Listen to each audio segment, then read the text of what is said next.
Hello everyone. गुप्त काल हमारा कंप्लीट हो गया था। उसमें हमने लगभग सारे टॉपिक हमारे कंप्लीट हो गए हैं। गुप्त साम्राज्य का पतन ये भी हमने पढ़ लिया था।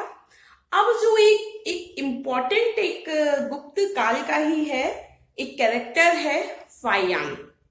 ठीक है, एक चीनी यात्री था। जब हमने गुप्त वंश के जो एक तरीके से देखा जाए गुप्त साम्राज्य के सोर्स पढ़े थे, तो इसमें ये नाम आया था फायान, है ना। फायान फायान की पुस्तक है एक फूको की, मतलब उसमें फायान का यात्रा वृत्तांत है। तो वह भी एक गुप्त शासनकाल को समझने का एक बहुत महत्वपूर्ण स्रोत है। ठीक है, तो अब कब फायान भारत आया, उसकी भारत यात्रा में उसने कहाँ कहाँ यात्रा की, क्या पर्पस था उसके यात्रा का, फिर उसने उस समय जो गुप्त काल की राजनीतिक, सामाजिक, आर्थिक स्थिति का वर्णन किस प्रकार किया, वह सब जानना भी हमें जरूरी है। देखिए, वैसे तो एक तरीके से देखा जाए जब हम पढ़ भी रहे थे तो उसमें जो पॉइंट्स हमने डिस्कस किए वो कहीं ना कहीं इसकी पुस्तक से भी लिए गए हैं, क्योंकि ये एक बहुत इंपॉर्टेंट सोर्स है। तो हम आज जो अध्ययन करते हैं, हमें जो जानकारी मिलती है उस समय की कला संस्कृति की, स्थापत्य कला की, इसने इतनी तारीफ की थी भारत की, मतलब जो भवन निर्माण आदि की कला की थी, तो वह सब पूरा एक पुस्तक में दिया हुआ है। तो उससे हमें पता चलता है कि गुप्त काल जो था वह कितना समृद्ध था। ठीक है, अब बात करें फायान, यह मूलतः चीन का निवासी था। ठीक है, इसलिए इसको हम क्या बोलते हैं, चीनी यात्री फायान। फायान आया गुप्त काल में, फिर गुप्तोत्तर काल में आएगा चीन से ही हेनसांग।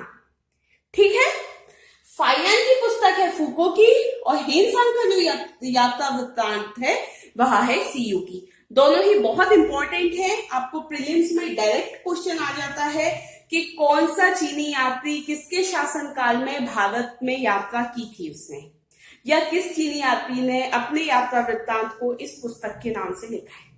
ठीक है, या फिर ये वाली पुस्तक जो है यह किस यात्री का यात्रा वृत्तांत है ना। तो इसमें क्वेश्चन बहुत सारे आ जाते हैं प्रीलिम्स में।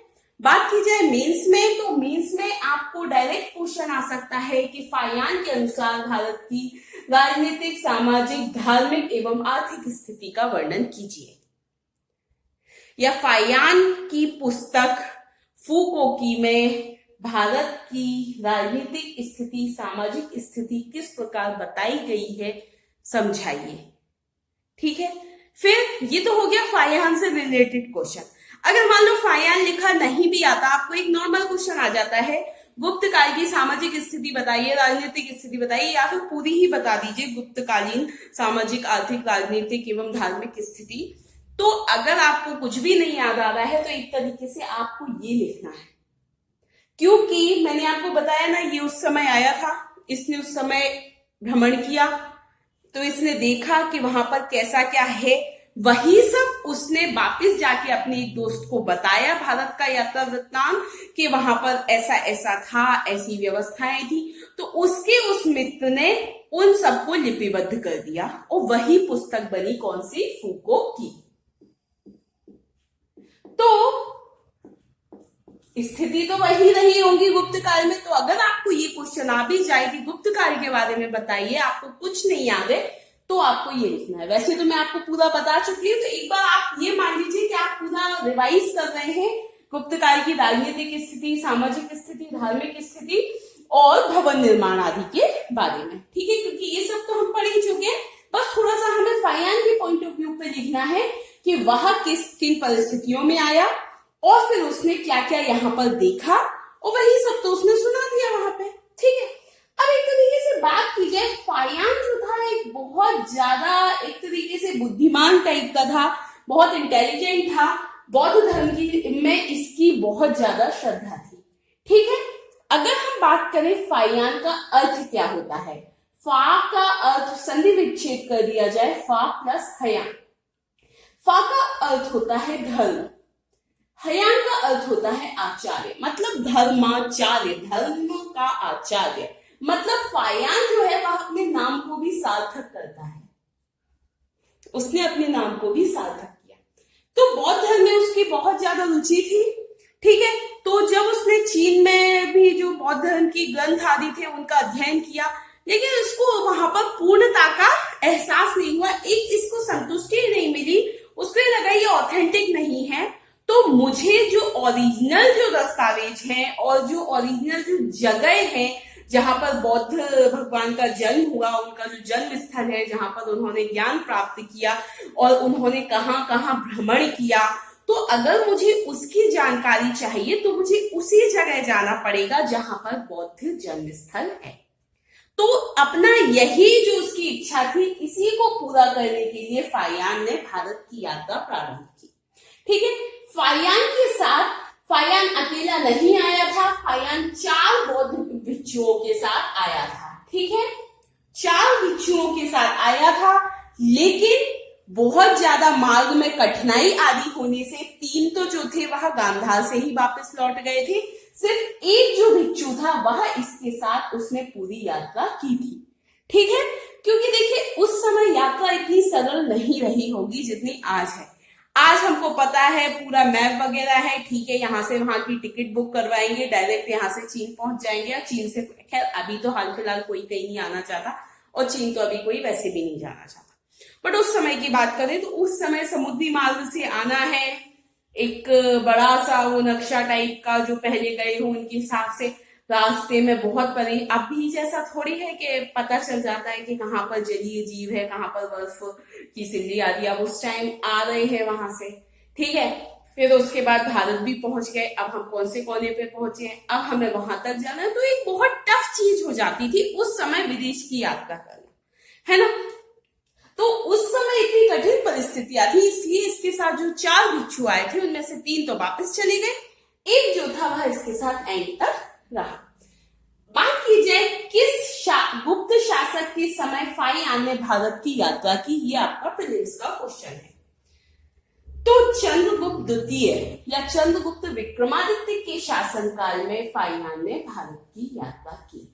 ठीक है, देखिए 3 नंबर में आपको क्वेश्चन फाहियान आ सकता है, 3 नंबर में आपको क्वेश्चन फूको की आ सकता है।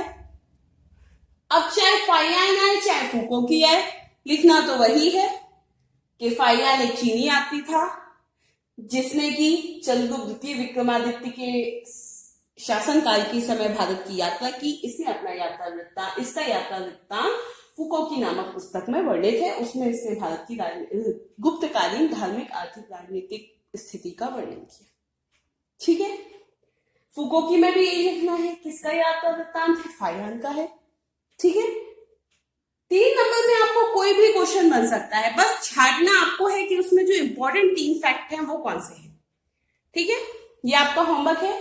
3 नंबर में आप लिखिए फाहियान को, 3 नंबर में लिखिए आप चंद्रगुप्त द्वितीय या चंद्रगुप्त विक्रमादित्य को। ठीक है, तो हम क्या डिस्कस कर रहे थे कि इसने चंद्रगुप्त विक्रमादित्य के समय भारत की यात्रा की। लगभग 6 वर्षों तक यह भारत में रहा, 405 से 411 ईस्वी। ठीक है, 4 भिक्षुओं के साथ आया। फिर भारत की यात्रा अगर इसका देखा जाए, एक रोटेशन क्या रहा, कहां से एंट्री करी, कहां तक घूमा, क्या करा, तो वो देख लिया जाए। गांधार आया। ठीक है, समुद्री यात्रा तो करनी ही नहीं थी क्योंकि चीन का और भारत का तो क्या है, स्थल मार्ग ही है, तो समुद्री यात्रा तो करनी नहीं थी उस समय, है ना। तो आज भी नहीं करनी। खैर, गांधार, फिर आया तक्षशिला, फिर पुष्पपुर को मतलब आज पुष्पपुर को पेशावर कहते हैं, फिर मथुरा, कन्नौज, श्रावस्ती, कुशीनगर, वैशाली होते हुए पाटलिपुत्र, नालंदा, राजगृह, काशी, सारनाथ। ठीक है, फिर ताम्रलिप्ति में 2 वर्ष रहा, उसके बाद गया सिंगल द्वीप मतलब कि श्रीलंका, उसके बाद जावा और उसके बाद वापिस। ठीक है, ये है इसका यात्रा का रोटेशन, ऐसा। ठीक है, अब हम बात कर लेते हैं कि ये तो ठीक है कि यहाँ पर इसने ऐसे यात्रा की, इसने भारत में रहा। तो उस समय जब 6 साल कम नहीं होते, 6 साल बहुत ज्यादा होते हैं वहां। देखिए जनरली कोई यात्रा वृत्तांत बता रहा है अपना, एक कोई आया 10, 12, 15 दिन के लिए आए बाहर से और बता दिया अरे भारत में तो ऐसा है, कोई भी एक जगह घूम ली और भारत में तो ऐसा है। लेकिन इसने बहुत सारी जगह कवर की, बहुत सालों तक यहाँ रहा, तो इसलिए इसको जो जानकारी है उसको काफी हद तक सही माना जाता है, क्योंकि ये बहुत लंबे समय तक रहा, लगभग 6 साल तक रहा, है ना। तो इसलिए इसने जो भारत का विवरण बताया, जब ये वापस किया तो उसने अपने मित्र को भारत की स्थिति के बारे में बताया और उस मित्र ने उसको लिपिबद्ध किया। ठीक है, तो चलिए अब हम देखते हैं कि फाहियान ने भारत की राजनीतिक, सामाजिक, धार्मिक स्थिति का वर्णन क्या क्या किया है। देखिए, राजनीतिक स्थिति के अनुसार इसने बताया कि जो राजा होता था उस समय, जो गुप्तकालीन शासक थे, वह अपनी प्रजा की सुख समृद्धि का बहुत ज्यादा ध्यान रखते थे। मतलब उनका जो प्रमुख उद्देश्य था वह क्या था, प्रजा का हित। ठीक है, राज्य का मुख्य उद्देश्य प्रजा को सुखी करना था, मतलब प्रजा को कोई कष्ट ना हो। इसके अलावा फिर एक और चीज अच्छी थी वहां पर गुप्तकालीन समाज में या गुप्तकालीन शासकों के बारे में, कि वह प्रजा की आंतरिक गतिविधियों में हस्तक्षेप नहीं करते थे। ठीक है, ऐसा नहीं है कि प्रजा का जो भी काम है वो पूरा राजा ही उनको गाइड कर रहा है, नहीं ये होना चाहिए, नहीं, प्रजा की आंतरिक गतिविधियों में कोई भी हस्तक्षेप नहीं था राजा का। प्रजा जो थी वह सुखी संपन्न थी, राजा का हस्तक्षेप नहीं था। कर बहुत कम था, कर कम है, प्रजा आर्थिक रूप से समृद्ध है, तो मतलब प्रजा सुखी है। ठीक है, औषधालय बने हुए थे राज्य में, जो कि किसकी, राज्य की तरफ से औषधालय थे, मतलब सरकारी अस्पताल जिन्हें हम बोलते हैं आज, वहां थे। और उन औषधालय में क्या था, मुफ्त इलाज किया जाता था, मुफ्त में दवाइयां दी जाती थी। ठीक है, दंड कठोर नहीं था, ये तो हमने देख ही लिया था कि मृत्यु दंड तो लगभग समाप्त ही कर दिया था, और मृत्यु दंड की जगह अगर कोई बहुत ज्यादा संगीन अपराध कर रहा है या कोई एक ही अपराध बार बार कर रहा है तो उसका दाहिना हाथ काट दिया जाता था, मतलब क्या, अंग विच्छेद कर दिया जाता था। ठीक है, तो ये भी अच्छा है, मतलब राजा बहुत ज्यादा क्रूर नहीं था। ठीक है, फिर बार बार विद्रोह पर दायां हाथ काट दिया जाता था। जो यात्री थे, यात्रियों को भी यात्रा करने में रास्ते में कोई भय नहीं था, चोरी, डकैती, लूटपाट, हत्या जैसे ऐसे कोई भी अपराध राज्य में नहीं होते थे। ठीक है, फिर उसके बाद यात्रियों के लिए थोड़ी थोड़ी दूर पर, मतलब एक तरीके से धर्मशालाएं आदि बनी हुई थी, वहां पर भोजन भी दिया जाता था यात्रियों को मुफ्त में। फिर जो सड़क थी, सड़क के दोनों किनारे छायादार वृक्ष लगे हुए थे, थोड़ी थोड़ी दूरी पर कुएं बने हुए थे कि कोई यात्री ठीक है धूप में थक गया है तो वो आराम कर ले। इससे क्या होता है, जब आपकी यात्रा में इतनी सारी सुविधाएं होती हैं तो यात्रा बहुत सरल हो जाती है ना। तो रास्ते में कोई भय नहीं था, सड़कें पक्की बनी हुई थी, सड़क किनारे छायादार वृक्ष लगे हुए थे, कुएं थे, धर्मशालाएं थी, और वहां पर क्या, मुफ्त में भोजन दिया जाता था। ये तो क्या हो गई, राजनीतिक स्थिति। तो इससे समझ में आ रहा है कि मतलब राजा जो थे, गुप्तकालीन शासक जो थे, वह एक योग्य प्रशासक थे, वह प्रजा के हित में कार्य करते थे, है ना। फिर सामाजिक स्थिति, उत्तरी भारत के लोग बहुत धर्मात्मा तथा संपन्न थे। ठीक है, सदाचारी, विद्या प्रेमी थे, लोग एक दूसरे से सहानुभूति रखते थे, एक दूसरे की मदद के लिए हमेशा तैयार रहते थे। ये नहीं कि बस बेवजह लड़ाई झगड़ा चल रहा है, तो ऐसे नहीं थे। विद्या प्रेमी थे, समझदार थे, सदाचारी थे, अच्छा आचरण करने वाले थे, एक दूसरे की सहायता के लिए हमेशा तत्पर रहते थे, सत्य और अहिंसा का पालन करते थे। ठीक है, और मांस, मदिरा, लहसुन, प्याज से परहेज, मतलब मांस मदिरा भी नहीं पी रहे और लहसुन प्याज भी नहीं खा रहे, मतलब एक तरीके से हम बोल सकते हैं कि सात्विक जीना पसंद करते थे, सात्विक जीवन उन्हें पसंद था। इसके बाद बात आ जाती है धार्मिक दशा की। गुप्त सम्राट ब्राह्मण धर्म के पोषक थे, ये तो हमें शुरू में ही पता चल गया था कि ब्राह्मण धर्म को उन्होंने बहुत ज्यादा संरक्षण दिया हुआ था।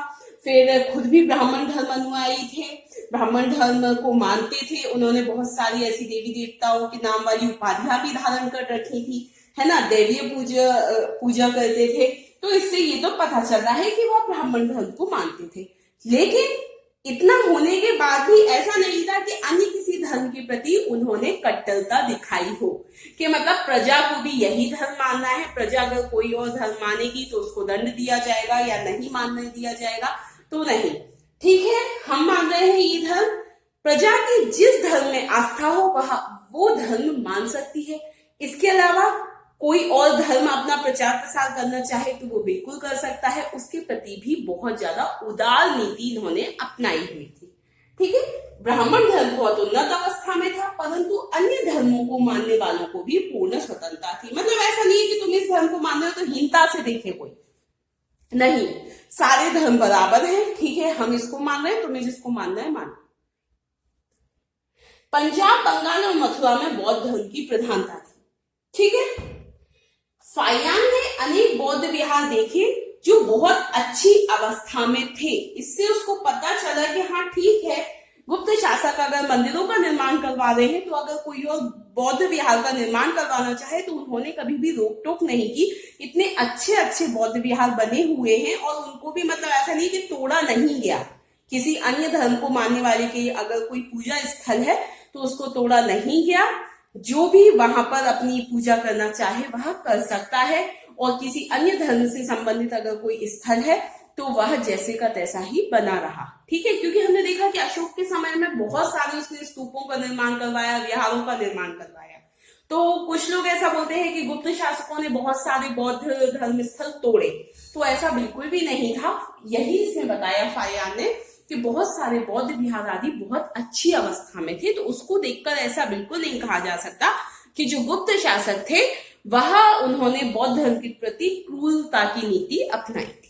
ठीक है, फिर गुप्त सम्राट सभी धर्मों के प्रति सहिष्णुता का व्यवहार करते थे। भवन निर्माण के बारे में देखें कि ये जो फाहियान था, मैंने शुरू में ही बताया, बहुत ज्यादा विद्वान टाइप का था, जिसकी रुचि जागी कि मुझे संस्कृत का अध्ययन करना चाहिए।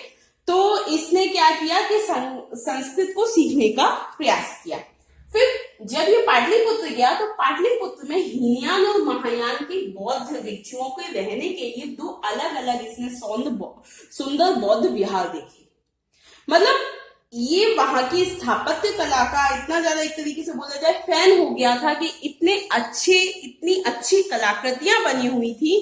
तो ये बहुत खुश हो गया था भारत की स्थापत्य कला देख के।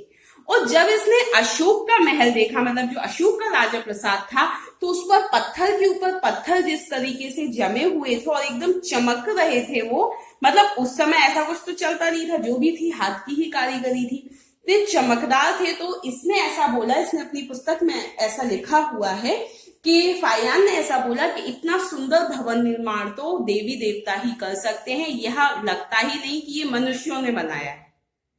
तो मतलब यह बहुत ज्यादा, इसको भारत का जो भवन निर्माण या स्थापत्य कला थी जो गुप्तकारी, वह इसको बहुत ज्यादा उसने आकर्षित किया था। ठीक है, तो ये फाहियान का यात्रा वृत्तांत हो गया। आई होप आपको समझ में आ गया होगा, और अगर आपको अच्छा लगता है तो आप इसको लाइक कीजिए और मेरे चैनल को सब्सक्राइब कीजिए। Thank you.